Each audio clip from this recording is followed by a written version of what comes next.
Al-Khidmat foundation Lakki مروت سرائے نورنگ میں صاف پانی کے عالمی دن کی مناسبت سے آگاہی واک کا انعقاد کیا گیا۔ مزید دیکھتے ہیں شریف اللہ کی اس رپورٹ میں۔ الخدمت فاؤنڈیشن لکی مروت نے سرائے نورنگ میں صاف پانی کے عالمی دن کے مناسبت سے آگاہی واک کا انعقاد کیا، جس میں صدر الخدمت فاؤنڈیشن لکی مروت رفیع اللہ خان صوبائی نائب صدر Alkhidmat foundation engineer Ehsan Ullah Khan Abdul Ghaffar Faryadi, deputy general secretary Amir Nazir, سیاسی اور سماجی حلقوں سے تعلق رکھنے والے افراد اور عوام نے شرکت کی۔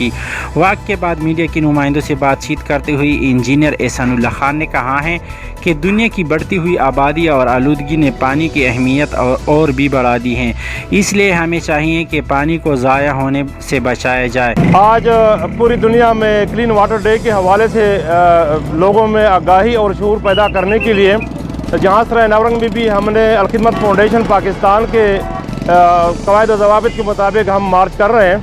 کلین واٹر ہماری چونکہ پانی جو ہے وہ بنیادی ضرورت ہے انسانی زندگی کے لیے، لہٰذا ہمیں چاہیے کہ ہم پانی کو صاف پانی پینے کے لیے استعمال کریں اور اس کو ضائع نہیں کرنا چاہیے۔ حکومت اور مختلف سماجی تنظیمیں پانی کی اہمیت کے حوالے سے شعور اجاگر کرنے، سیمینار اور واک کا اہتمام کرتی رہتی ہیں۔ ہمیں پانی کی ضیاع کو روکنے کے لیے ٹھوس اقدامات اٹھانے چاہیے۔ کیمرہ مین سفیر اللہ کے ساتھ